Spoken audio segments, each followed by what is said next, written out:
Sharing live stream. And I'm going to share. The YouTube live. Done. Okay. We're on.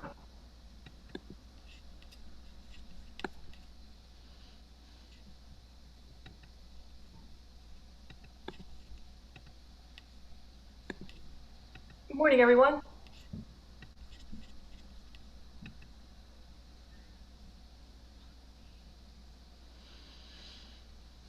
You hear the music and all?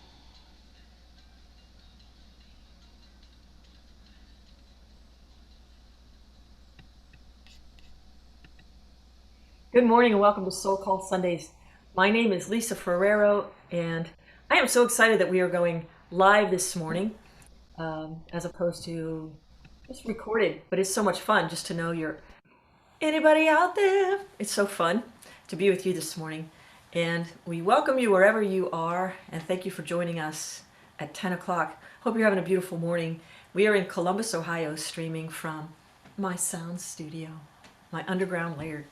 Um, so it's so fun to be able to co-create with amazing people. And this week we are going to offer some new music from Seek Her 7, Natalia Zuckerman, who's also working on the tech part of today's program. So getting the tweaks worked out as we try to share some new music with you and all these new things. But we welcome you. And first, let's just take a moment to get ourselves centered on the planet that we're living in, on, as, and just take a deep breath. Just take a deep breath, and we're just going to affirm um, that there is one infinite divine presence. It shows up as love.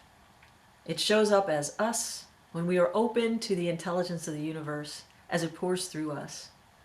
We are one people, one planet, one love. It is this divine awakening that is being called forth as we move through the challenges of the day, of the present time space continuum with which we are co-creating. We are a work in process. We are a work in divine love, in the flow, in the flow, in the flow. We open to this intelligence, and we know that it is the course of our life working through our veins. Our blood is the life of flow. It energizes, brings oxygen to our cells, clears our system so that we are vessels of pure love and light, here in service to the divine as the divine, always in co-creation with the divine. As we move into the themes of August, living in the flow, today we talk on being human. May we open to our humanness, which is the divine balance, the sacred song of spirit as mind, body, spirit connection. And please affirm after me. In the stillness of my soul, I find the bliss I am seeking.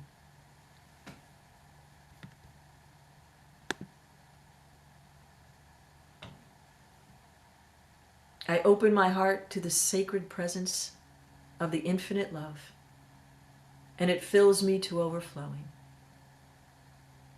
Let's say it again. In the stillness of my soul, I find the bliss I am seeking.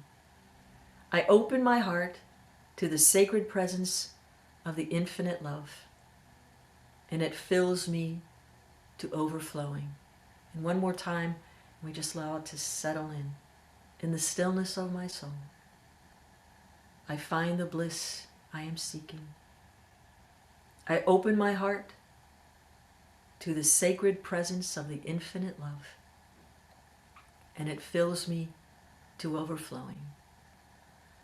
Now let's just take a moment of silent meditation to allow those words to just sink in and fill you to overflowing.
Bringing our awareness, consciousness back to the room, feeling the ground beneath your feet, the seat beneath you, the bottom, and just the joy in yourself. So this morning, we're talking about the work on becoming human. Becoming human. That's kind of interesting way of thinking about it. Becoming more fully human. What does that even mean? There are lots of different philosophies and the way people approach it. It could be scientific, or it could be, well, you're not. We're just people until we become loving. Then we're human. We're all human. As that goes. There's no differentiating, and it's love that brings this to light. To say that somebody's not human because they're not loving is kind of mostly because we don't understand some things about them, like we don't know where they came from. Perhaps we've not walked in their shoes, so to speak. We don't know the life experience they had, but at the essence of our being, every single one of us is love.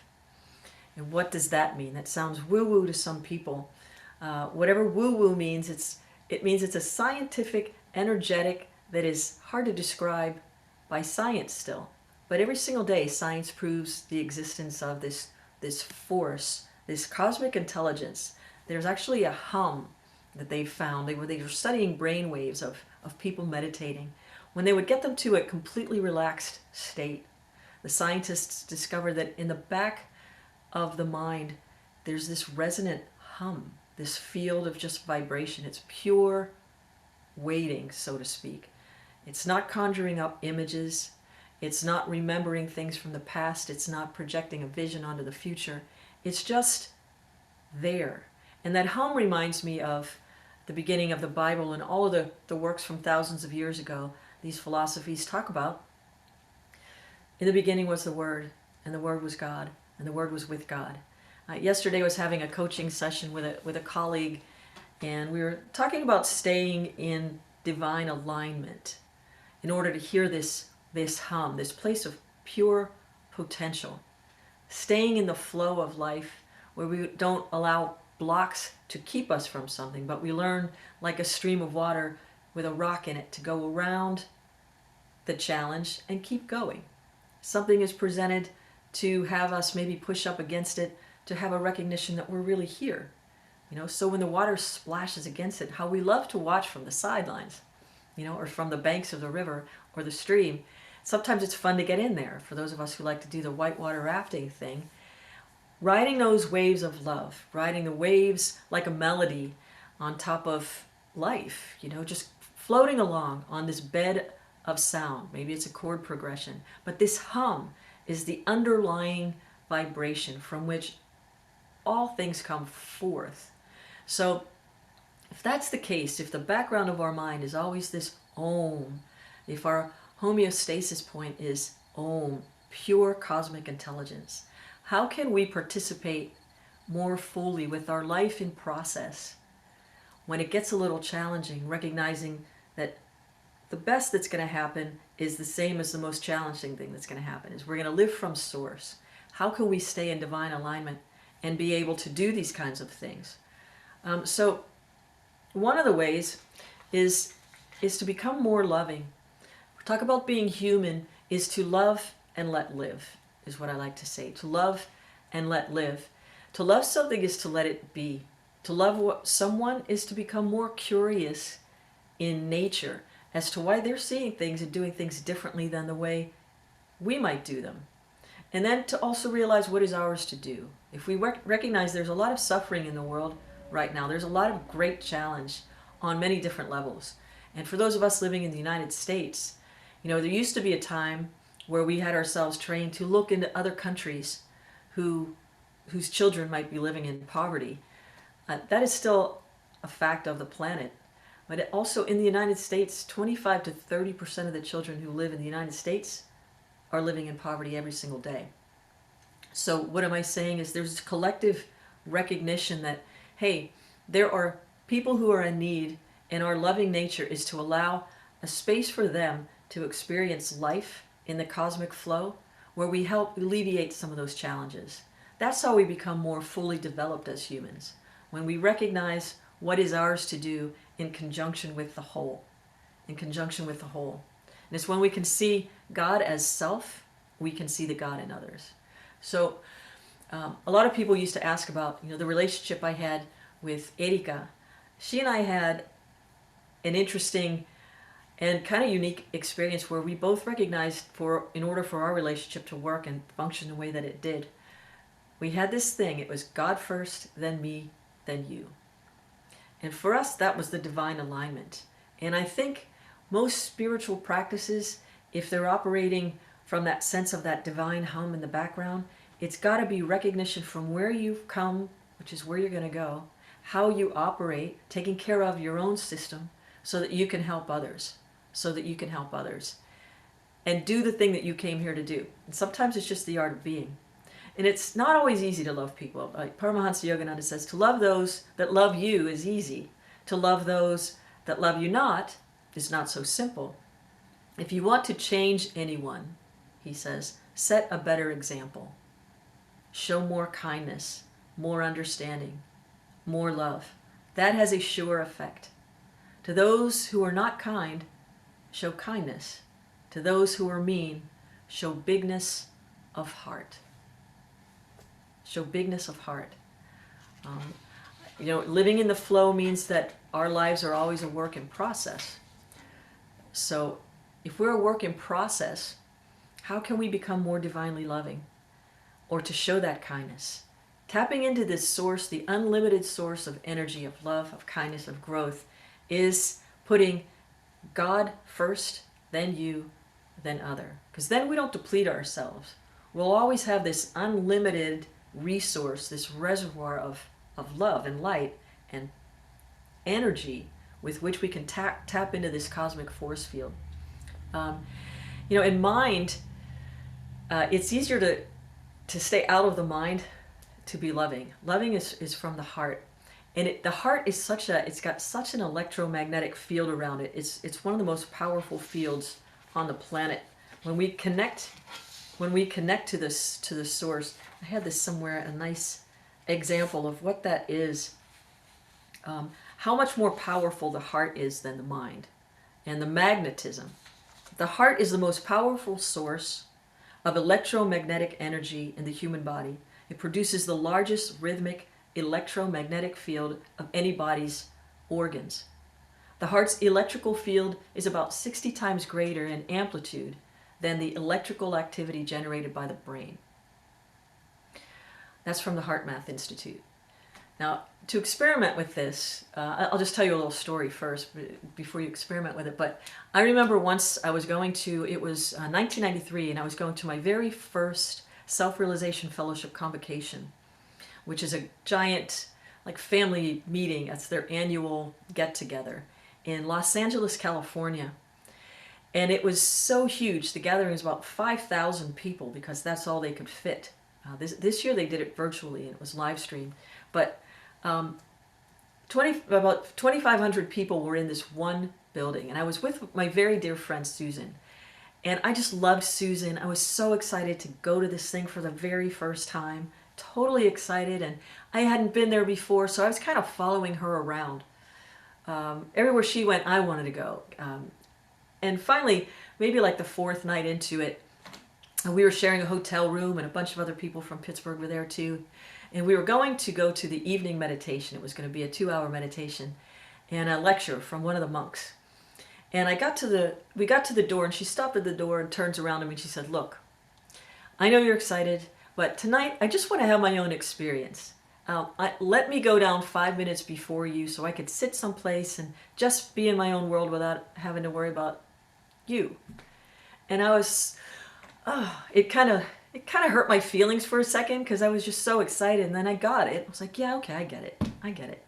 So in my mind, she leaves, and being the good little Virgo, I look at my watch, 5 minutes to the exact T.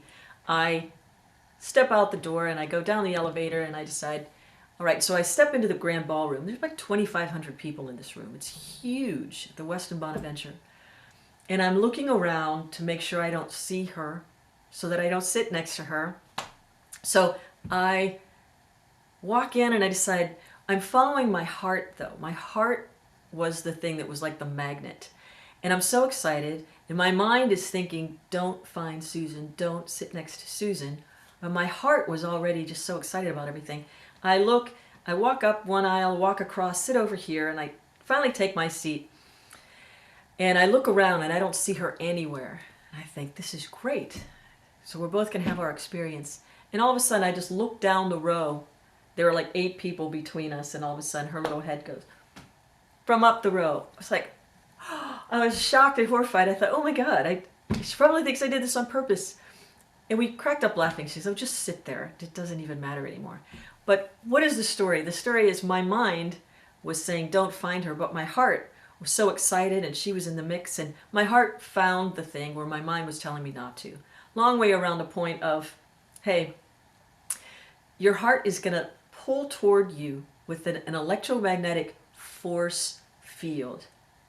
The more loving, the more you can love your life into being rather than thinking your life into being. That's the ticket. Let love lead the way. Stay in the flow of love, especially when you can't understand what's happening or what's going to come next, right? If you don't know what's coming next, you know you're being divinely guided by the source that's bigger than you. A couple of weeks back, I referred to it as secondhand source. When we push forth the vision so hard that we can see so clearly, it's not ours to materialize things at will.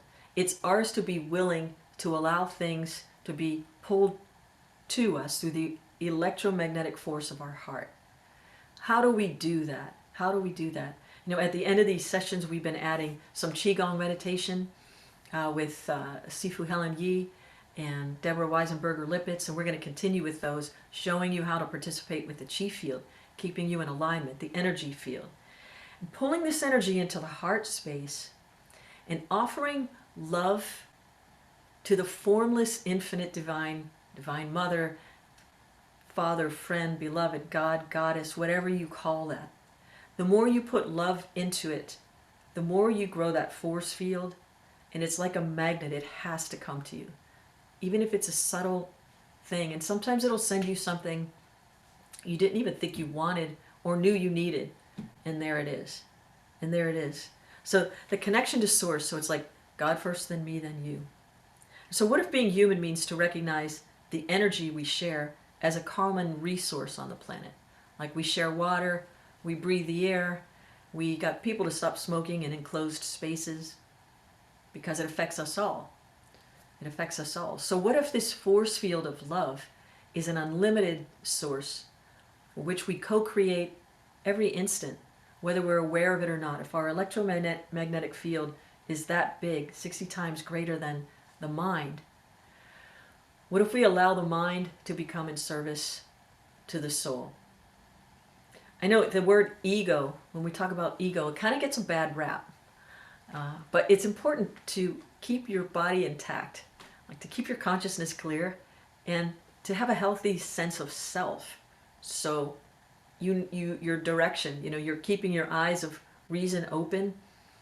As Sri Yukteswar said, you keep both eyes of reason open, but then allow the spiritual eye of wisdom to open too. So you can see what's going on around you, but you're divinely guided by the wisdom-guided will of the infinite cosmic intelligence, which, as Rumi said, is out beyond the ideas of right thinking and wrong thinking. It's out beyond the field of things that are already created. In 1893, Swami Vivekananda brought yoga, started to bring yoga to the West a little bit. Other significant things, Nikola Tesla brought the alternating current to the World's Fair at the same time. And the Ferris wheel was considered this magic, magnificent work of joy and construction, and just brought so much enthusiasm. But Yogananda came in 1920, so it's the 100th anniversary of Yogananda, and he was considered to be the father of yoga here in the West. He's largely responsible for this tidal wave of yoga, meaning scientific union with cosmic intelligence, cosmic creator. And all he really talks about is becoming more loving, allowing things to be, allowing things to be. So being human means becoming awake and allowing this cosmic flow to work through us at all times. We do perceive things unconsciously through intuition. You can walk into a room and you could feel like whether or not you want to be there, you can just feel it. You might not have the vocabulary or something to say exactly what's going on yet, but sometimes as we are works in process, we allow ourselves to go with the flow. Come across a challenge, it just shows you how flexible you can be to get around it, through it, understand what it was about, and take that as a growth opportunity and move on. An ego getting a bad rap. What if we programmed our ego, like I was saying before, to be in service to the soul, and we began to suggest that our ego means, from this negative connotation, to what if ego means eternal God opportunity? What if your incarnation as this divine human is your opportunity to become fully awake and liberated in cosmic consciousness in this lifetime? What if it's eternal? What if this is your eternal God opportunity? Life after life. In this life, we're going to be offering a free meditation, intro to meditation workshop coming up this Saturday, August 22nd, from 9 to 12. And sign up at info@soulcallministries.org. It's going to be with Dr. David Leonard, Reverend Christy Hardwick, myself, and Sifu Helen Yi. And we're going to teach you, just offer different ways to learn how to meditate so that you can recognize this eternal God opportunity to become fully human. To become fully human.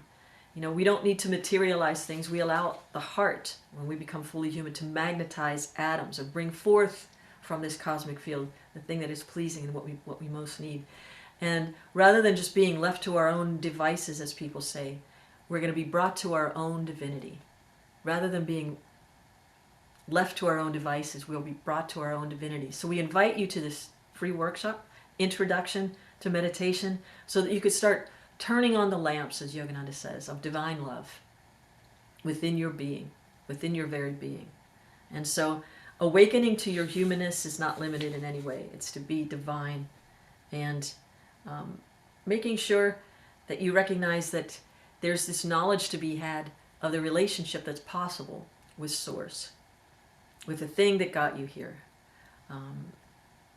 And our divine romance with it, you know, here at Soulcall Ministries, is to allow that awakening, allowing that to be born in your heart, so that your mind and your heart and your spirit are in divine alignment, so that every step you take, the joy of your cells brings this magnetic spark that raises the vibration of any space you occupy.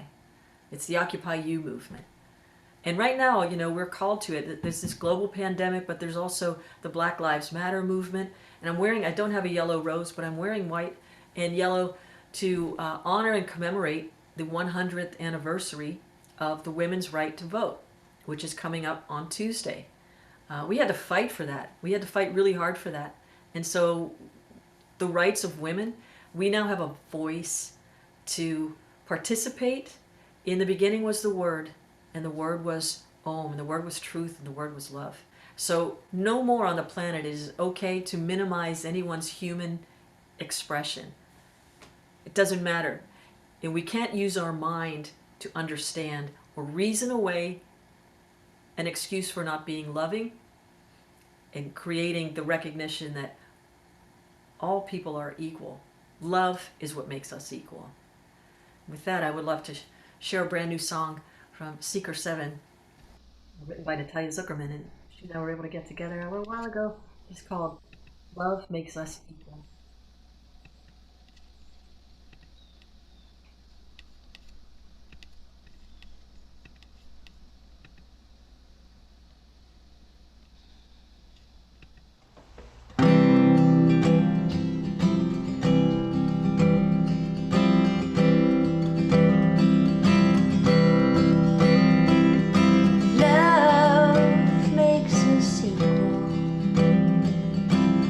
This time we showed up as people.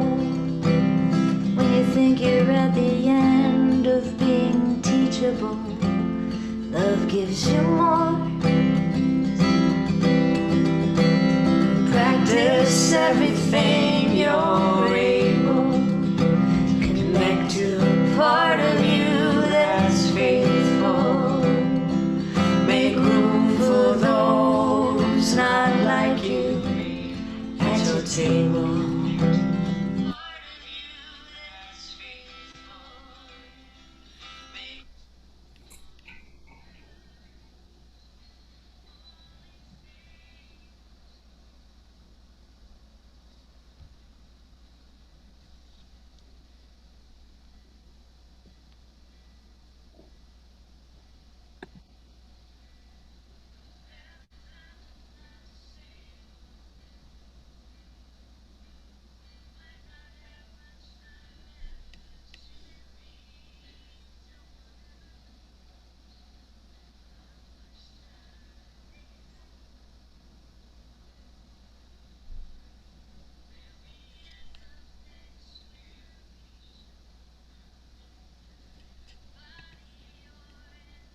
hear what's happening.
Thank you.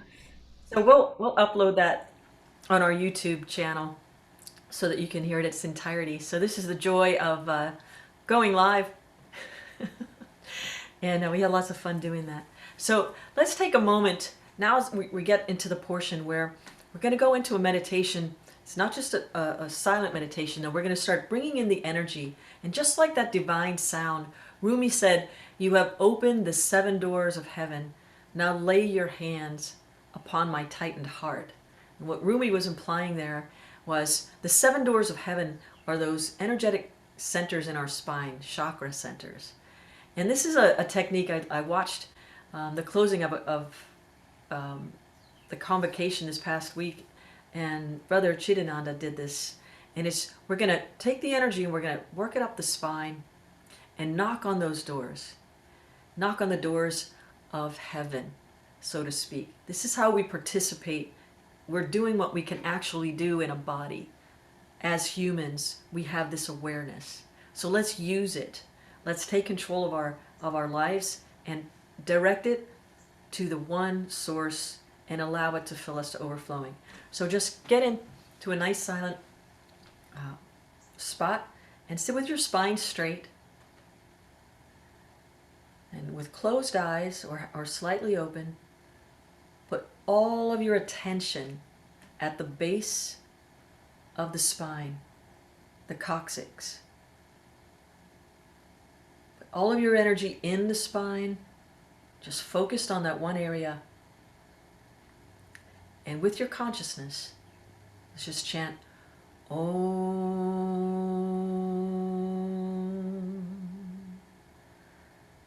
Now at the sacral center, raise the consciousness of the spine up to the sacral center and just chant Om.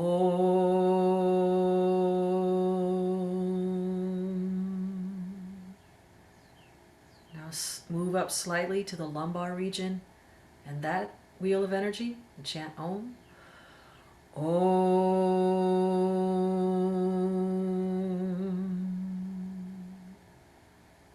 Working our way up to the heart center and chant Om. Om.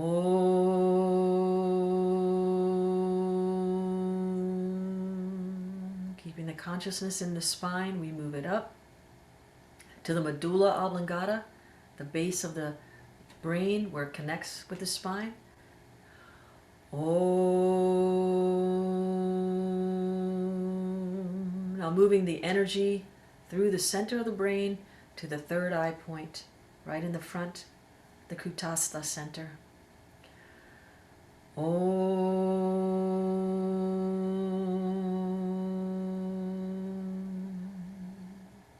Keeping the energy very focused, come back, starting with the Kutastha center, chant Om. Om.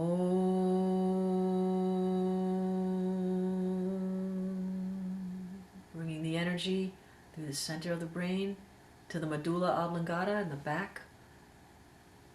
Just keep your presence there, all your consciousness, and chant Om, knocking on the doors of heaven. Om.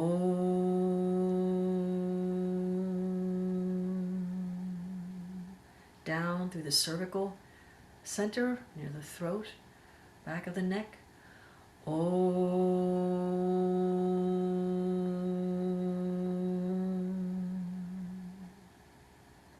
the heart center.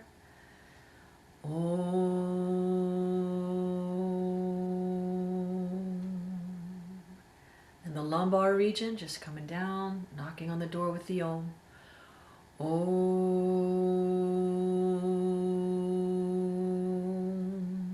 Keeping the presence in the spine, dropping down to the sacral.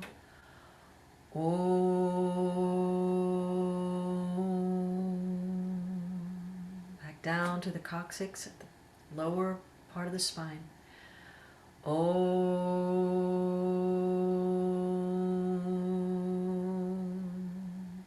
Maintaining that stillness, let's do it one more time. From the coccyx, knocking on the doors of heaven with the cosmic Om, the beginning of the word. Speak your word, knock, and it shall be opened unto you. Om. Up to the sacral. Om.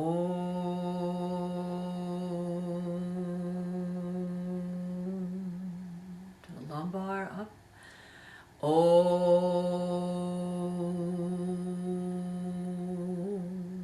Now the heart. Om.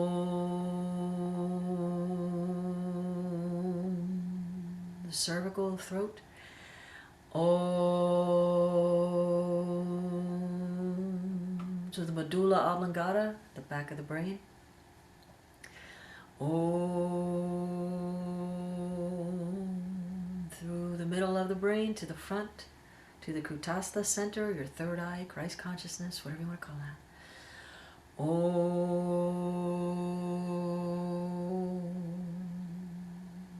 And let's work it back down, the Kutastha center. Om.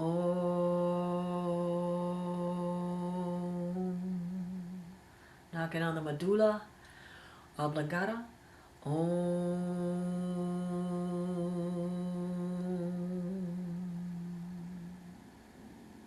The cervical, the throat. Om.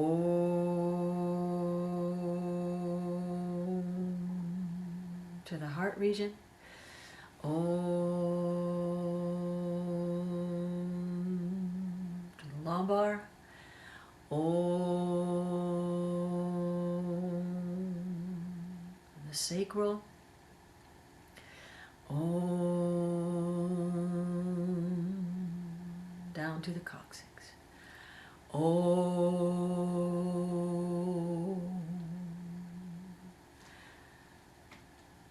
Taking a deep breath and feel that energy, feel the energized spine. Knock, knock, knocking on heaven's door. They're all heaven's doors. And Rumi, you have opened the 7 doors of heaven. Now lay your hands upon my tightened heart. Meaning being awakened and alive with the cosmic energy and opening the electromagnetic field of the heart. Let us close with a prayer.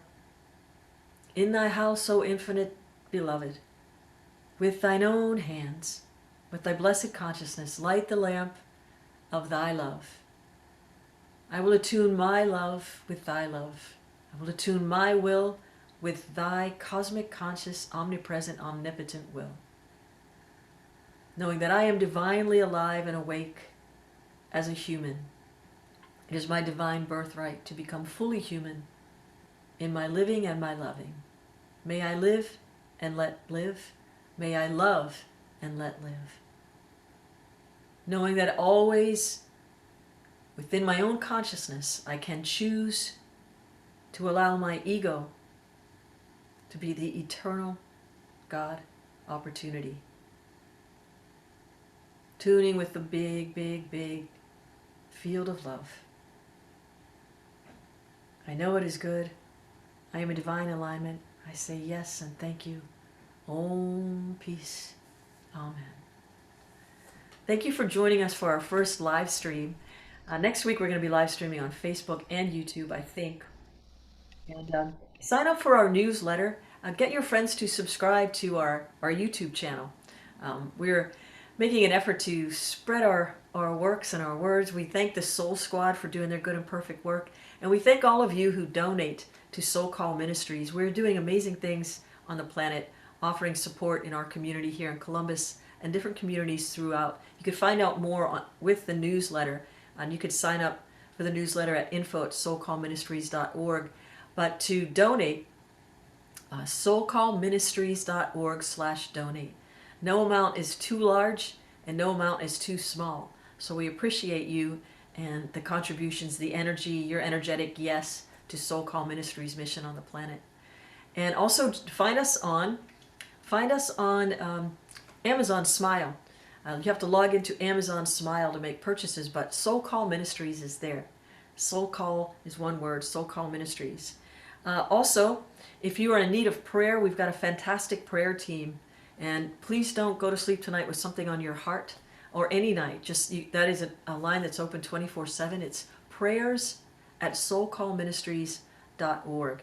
If you'd like to get involved with Soulcall Ministries and the works that we're doing, no matter where you are on the planet, please send us an email at soulsquad@soulcallministries.org. And we ask you to share us on social media and subscribe to this channel.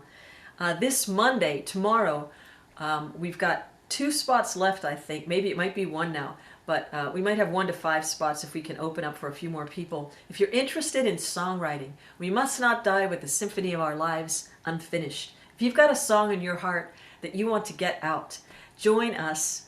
Tomorrow we start a 6-week songwriting program with Natalia Zuckerman and myself and all of you. So join us, and you can sign up under the classes and events at soulcallministries.org. And then on the 24th, our beautiful and powerful Reverend Christy Hardwick is offering a 4-week class called Body, Mind, and Soul Nutrition. And that class starts August 24th. For more information, you can find that soulcallministries.org under the events and classes. And this Saturday, as I said, is our intro to meditation. We're going to offer many different types of meditation. We have every confidence that we'll find one that is right for you. But immerse yourself in this opportunity.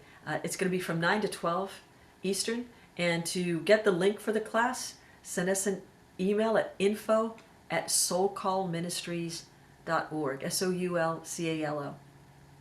And that's going to be with David, Christy, Helen, and myself. And so, once again, we thank you for joining us. We invite you to participate more fully, co-create your life with the infinite, recognizing that you are in the divine stream.